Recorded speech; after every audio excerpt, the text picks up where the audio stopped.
Mummy भैया खाती न तो ना चलबू। हाँ चल भाई 10 मिनट में तैयार होके आई था।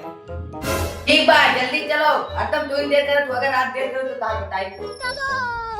मैंने कह देखा है इनके बहुत बात कहीं आवत है बोले खाएं।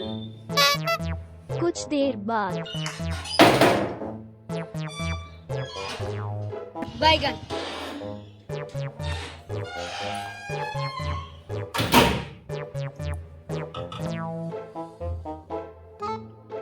10 मिनट बाद। मम्मी रे और कितना टाइम लागे? हाँ रुका रहा आ गया। 1000 साल बाद। अरे मम्मी भाई और कितना टाइम लागे?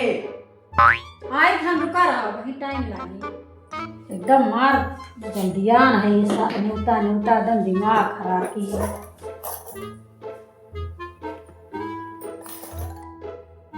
न्यूता और जल्दियान है एकदम मार से लागत बा बन जाए कि तुरंत पहुंची जाएगी बा इतना जल्दियान है एकदम दिमाग खराब कर दे न्यूता न्यूता न्यूता।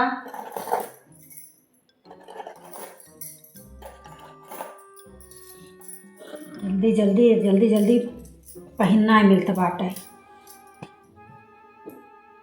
2 घंटे बाद।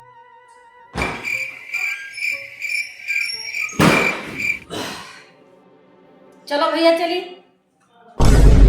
कहाँ?